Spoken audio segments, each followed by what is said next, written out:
Magandang umaga po muli sa inyo. Ngayon po nandito po tayo sa may likuran po ng aming bahay. Dito po sa Bulacan. Napakaganda pong pagmasdan ng mga palayan po na yan.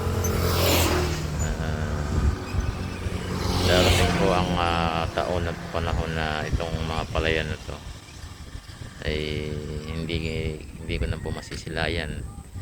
Sabi ko nga po sa inyo noong nakaraang video, gagawin na pong subdivision to.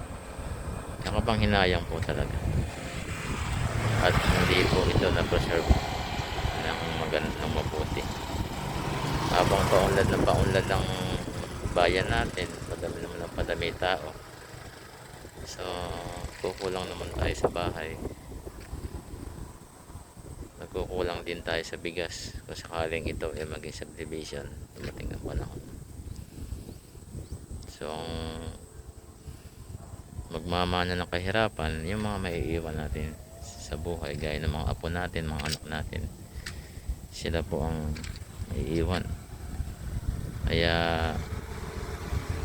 hindi na po nila masisilayan yung ganda ng kalikasan at ganda ng mga palayan. Ito nga po sa kabilang area, dati po ito palayan din po ito.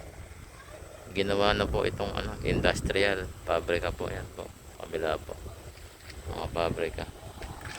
Ito na lang po ang natitirang taniman ng palay, itong area na po. Dito po sa likod ng bahay namin, yung po yung bahay namin, yung meron pong tower ng Globe. So nung araw po talaga napakaganda po nito. Ultimo irrigation, lumiit dahil sa pag-unlad nga po. Nilaparan po yung karsada para maging maluwag yung daanan at hindi po salubungan yung mga dadaan na sasakyan. Pero nung araw po dito, one way lang po ito. Bisikleta lang po ginagamit namin dito. Naglalakad po kami papunta po doon sa may sakayan po ng jeep.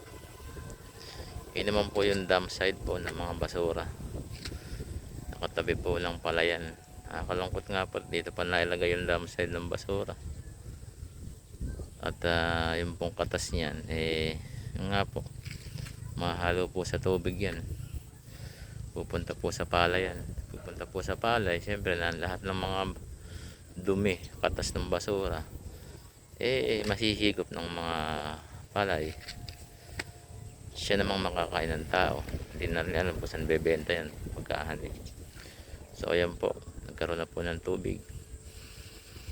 Hindi na po tumatakbo yung tubig, nandyan na po yan, naka-stack na po dyan. Kaya po yung mga kangkong tubuan na, may mga isda po dyan. Kaya lang kung manguhuli ka naman, kasi may amoy yung tubig madumi yung tubig, gawa nga po ng katabi nga po ng dam side yung basura, madumi po yung tubig. So,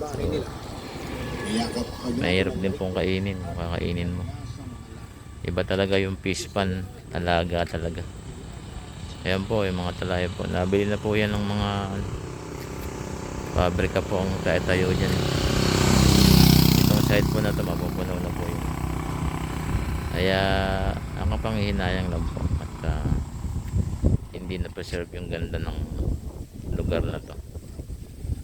At darating ang panahon, magiging crowded na rin po mga tao dito, polluted na rin. Kaya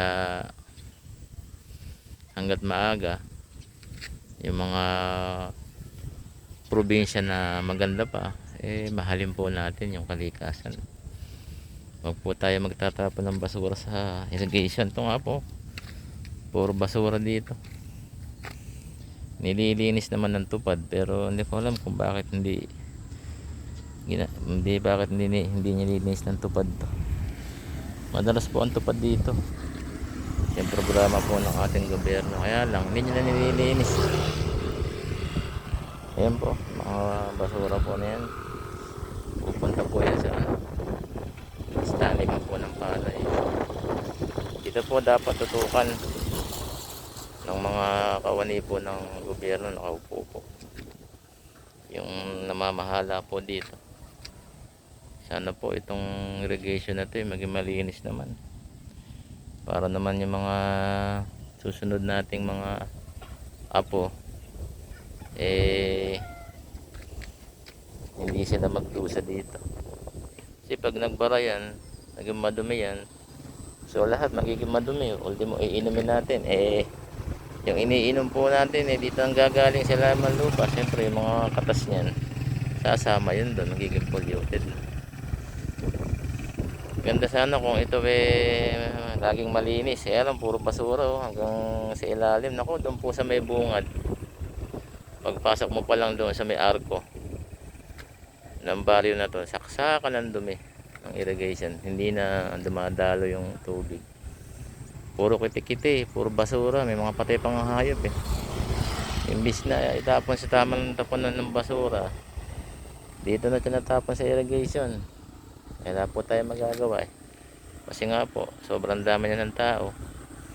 Minsan tinatamad na rin magtapon doon sa tamang lalagyan, kaya hindi na inaayos. Yan lang po at maraming salamat po. Nawa po malinis naman tong lugar na to.